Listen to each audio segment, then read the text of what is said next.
Hello students, welcome back to my channel accounts running point. Basic accounting terms chapter कर रहे हैं, जिसमें last video में हमने कुछ टॉपिक्स कवर किए थे, जैसे business transaction, account, assets, liabilities, capital, income, expense, capital expenditure, revenue expenditure, capital received, revenue receiveds, purchases return, sales return. Now we have stock और stock in trade.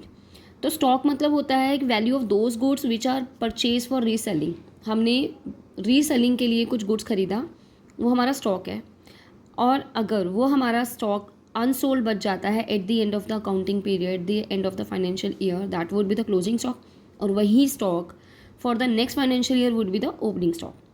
It's like 31 मार्च 2022 को जो हमारा stock unsold बच जाएगा, तो वो financial year के and का है, तो that would be the closing stock. और वही हमारा जो नेक्स्ट फाइनेंशियल स्टार्ट होगा 1 अप्रैल से ही स्टार्ट होता है, 1 अप्रैल 2022 जैसे मैं एग्जांपल ले रही हूँ उसमें। तो at the point of that time जो क्लोजिंग स्टॉक होगा, that would be the opening stock for the next financial year, coming financial year, right. तो the term opening stock means the value of goods lying unsold at the beginning of accounting period, whereas term closing stock means the value of goods lying unsold at the end of the accounting period। यानी कि accounting period के and में जो unsold लाई कर रहा है हमारे पास, that is a closing stock. और at the beginning of the year, जो अकाउंटिंग पीरियड के beginning of the accounting period में जो गुड्स बचा है अनसोल्ड है, that is the opening stock. Inventory, जैसे अगर हम मैन्युफैक्चरर हैं, हम रॉ मटेरियल से कुछ फिनिश गुड्स रेडी करते हैं, तो उसमें उस स्टॉक को हम इन्वेंट्री कहते हैं। क्योंकि वो इन्वेंट्री क्या हो सकता है, जैसे हम गुड्स खरीदते हैं तो पहले हम रॉ मटेरियल्स खरीदते हैं, हमारे पास रॉ मटेरियल्स होते हैं, फिर हम उनको फिनिश गुड्स तैयार करने के लिए हम मैन्युफैक्चरिंग प्रोसेस यूज़ होता है हमारा। तो जो मैन्युफैक्चरर के टाइम पर होता है, अभी जो पूरी तरह से रेडी नहीं है, जिसको सेमी फिनिश भी कहा जाता है, उस फॉर्म में है, तो वो हमारे होते हैं inventory of work in progress. और ऐसे ही इन्वेंट्री जो तैयार हो चुका है, तो वो होगा फिनिश्ड गुड्स। तो और जो हमारा अब रीसेलिंग के लिए हम जैसे खरीदे, हमने ऊपर भी देखा, तो वो हमारा inventory of stock in trade है। तो ये सभी मिलाकर क्या आ जाता है, इन्वेंट्री। अगर इन्वेंट्री की बात हो रही है तो उसमें रॉ मटेरियल भी होगा, वर्क इन प्रोग्रेस भी होगा, फिनिश गुड्स भी होगा, ठीक है। अब है यहाँ पर क्लोजिंग इन्वेंट्री, जैसे हम कहते हैं ना, at the end of the closing inventory हम कैलकुलेट कैसे करते हैं। To ascertain the value of the closing inventory, a complete list of सारे आइटम्स की जो हमारे गोडाउन में हैं और जो क्वांटिटीज़ प्रिपेयर हो चुकी है, उन सबको हम लिस्ट बना लेते हैं। फिर एक अलग से लिस्ट बना लेते हैं रॉ मटेरियल की, फिनिश गुड्स की, और सेमी फिनिश गुड्स की, और स्टॉक इन ट्रेड की।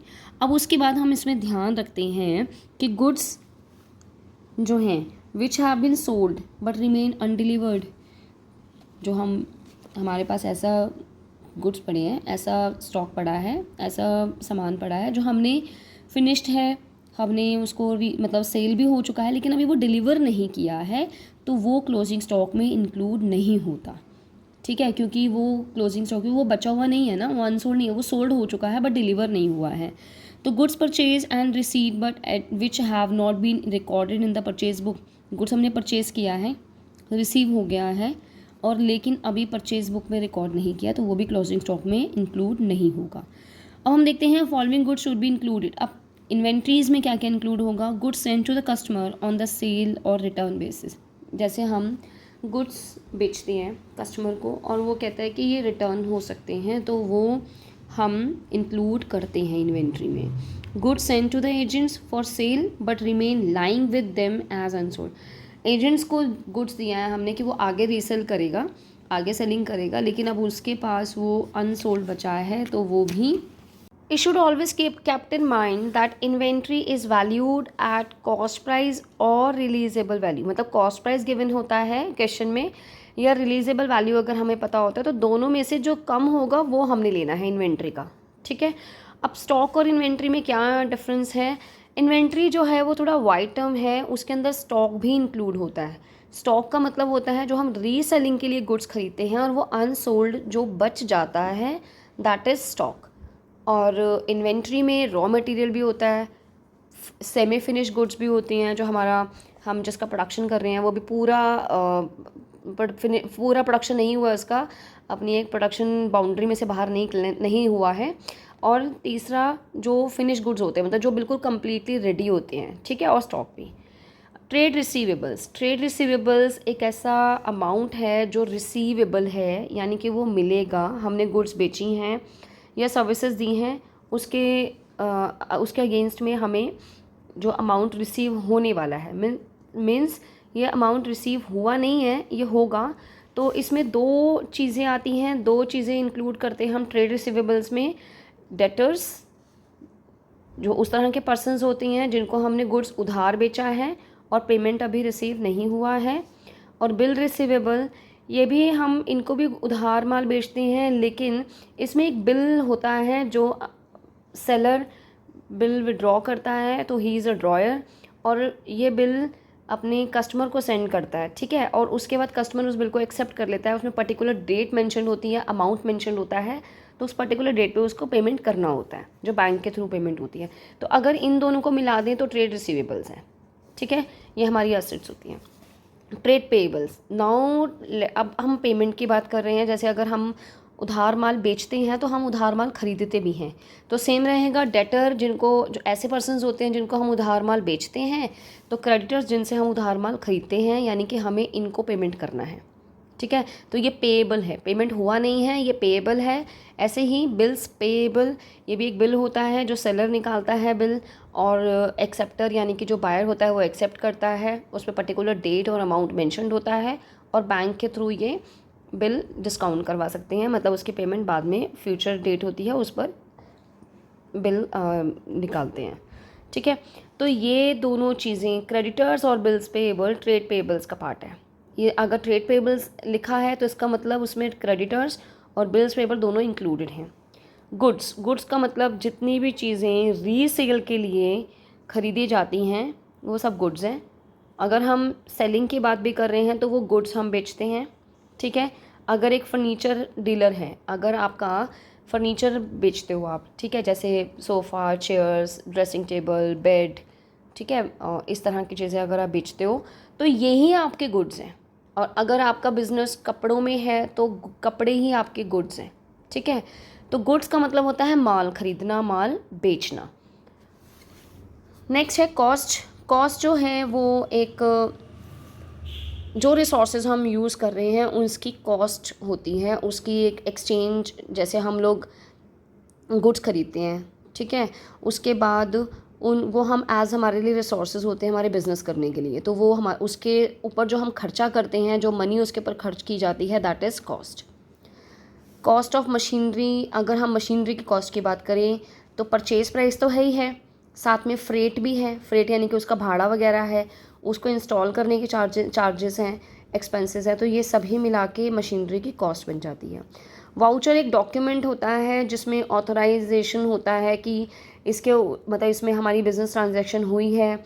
सबसे पहले रिकॉर्डिंग वाउचर के बेसिस पर ही की जाती है, एक ओरिजिनल एक डॉक्यूमेंट होता है।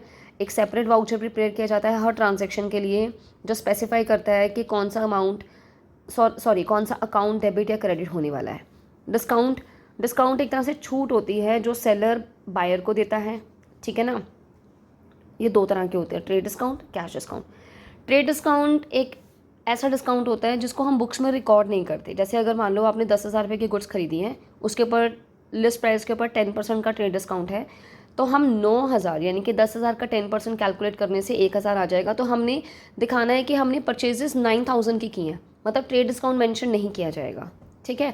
और ट्रेड डिस्काउंट चाहे आप गुड्स उधार खरीदते हैं या कैश में खरीदते हैं, दोनों केसेस पे आपको मिलता है। कैश डिस्काउंट जो सिर्फ कैश पेमेंट करने पर ही मिलता है। अगर आप पेमेंट कर रहे हैं तभी आपको कैश डिस्काउंट मिलेगा। पेमेंट चाहे वो चेक के थ्रू कर रहे हैं चाहे कैश के थ्रू कर रहे हैं, बट पेमेंट हो रहा है तभी आप ये डिस्काउंट अवेल कर सकते हैं, ठीक है। और इसकी हम एंट्री करते हैं, यानी कि ये हमारे अकाउंट्स में रिकॉर्ड होता है। अगर आप डिस्काउंट, आप सेलर हो, आप बायर को दे रहे हो, तो दैट इज़ डिस्काउंट अलाउड। और अगर आप बायर हो और तो आपको डिस्काउंट मिल रहा है तो फिर डिस्काउंट रिसीव्ड अकाउंट, ठीक है। तो ये हम दोनों अकाउंट ओपन कर सकते हैं, लेकिन in the case of the payment only. Cash discount avail करने के लिए पेमेंट करना पड़ेगा, तभी हम अवेल कर सकते हैं और इसकी एंट्री होगी, और ट्रेड डिस्काउंट की एंट्री नहीं होती है। Rebate is a kind of, ये भी एक छूट होती है, ये रिडक्शन करती है वैल्यू ऑफ सोल्ड गुड्स। ये सेलर अलाउ करता है अपने बायर को गुड्स बेचने के बाद। ये it is allowed by the seller for the reasons other than for which the trade discount cash discount, मतलब ट्रेड डिस्काउंट कैश डिस्काउंट के अलावा उसके अलग से भी हैं। रिबेट अगर अलाउ किया जाता है क्योंकि मान लो गुड्स जो हैं वो पुअर क्वालिटी के हैं, हम निकालना चाहते हैं या वो अब ट्रेंड में नहीं है, ठीक है, तो इसलिए उनको रिबेट मिल जाता है। Goods and service tax GST, ये टैक्स है, आपको पता है कि अब 1 टैक्स हो चुका है। Excise duty, sales tax, VAT, service tax, इनको मिलाकर एक सिंगल टैक्स बन गया, दैट इज़ कॉल्ड GST। अब ये कुछ और बेसिक टर्म्स हैं अकाउंटिंग की। एंट्री, जो भी ट्रांजैक्शन हम रिकॉर्ड करते हैं यानी कि हमने उसकी एंट्री कर दी, ट्रांजैक्शन को रिकॉर्ड करना is called entry. Bad debts एक ऐसा अमाउंट होता है, जैसे हमारा कोई डेटर है जिसने हमें पैसा देना है और वो किसी रीज़न की वजह से पैसा नहीं देता है, या तो वो बैंकरप्ट हो चुका है या किसी भी रीज़न से उसका पैसा हमारे पास नहीं आता, तो वो पैसा हम कहते हैं कि हमारा पैसा डूब चुका है, that is called bad debts. Insolvent term हम उनके लिए यूज़ करते हैं, ऐसे पर्सनस के लिए यूज़ करते हैं जो बैंकरप्ट हो चुके हैं, जो अपने उधार चुकाने की पोजीशन में नहीं होते हैं, वो कौन कहलाते हैं? इंसॉल्वेंट। नेक्स्ट है हमारा सॉल्वेंट यानी कि जो अपने डेट्स चुकाने की पोजीशन में है। स्टोर्स, जो भी स्टोर्स हम यूज़ करेंगे वर्ड, यानी कि हम उनको हम स्टोर करके रख रहे हैं, मतलब रीसेल नहीं कर रहे हैं, हम उनको स्टोर करके रख रहे हैं। रेवेन्यू का मतलब होता है कि जो एक रीअकरिंग इनकम है, एक नेचर जैसे किसी सोर्स से हमें ये, जो भी हम डे टू डे बिजनेस करते हैं, तो डे टू डे में जो भी जितने भी हमारे अफेयर्स रहते हैं, काम करने वाले जितने भी रेगुलर में रहते हैं, उनको हम रेवेन्यू बोलते हैं। और amount of capital introduce by the proprietor और बोरोविंग, जैसे अगर मान लो कैपिटल इंट्रोड्यूस कर रहा है ऑनर, तो वो रेवेन्यू नहीं है। रेवेन्यू फ्रॉम ऑपरेशंस, यानी कि जो भी हम, it is a basically sales की जो सेल की जा रही है उसका रेवेन्यू। एंटिटी का मतलब होता है एक इकोनॉमिक यूनिट जो अर्निंग इनकम अर्न करने के लिए होती है, जैसे LG electronics, Wipro, Maruti Suzuki, ये एक एंटिटी है, इनका ऑनर से एक अलग नाम होता है, ठीक है। ये एंटिटी, सारे बिजनेस जितने भी हैं वो हमेशा एंटिटी, उनकी अपनी एंटिटी होती है और जो मालिक से हमेशा अलग रहती है, और एंटिटी ही जो होती है जो ऑनर को प्रॉफिट, मतलब जैसे अगर ऑनर कैपिटल लगाता है, हम पहले भी डिस्कस कर चुके हैं, उसके ऊपर इनकम हमें जैसे होती है, प्रॉफिट होता है, तो फिर वो एंटिटी की इनकम है जो मालिक को पे करनी होती है। तो यानी कि entity, business entity is always separate from the owner of the firm. Investment, turnover का मतलब भी सेल्स है। लाइफ स्टॉक, जितने भी अगर हमारा जैसे जो हमारे पास डोमेस्टिक एनिमल्स हैं, कैटल्स हैं, हॉर्सेस हैं, तो ये हमारा लाइफ स्टॉक है। इन्वेस्टमेंट्स, अगर हम इन्वेस्टमेंट करते हैं किसी और कंपनी में, हम शेयर्स खरीद रहे हैं, डिबेंचर्स खरीद रहे हैं, जिससे हमें इनकम हो, जिससे हमें एक रिटर्न मिले, इनकम हो, तो वो होता है इन्वेस्टमेंट्स।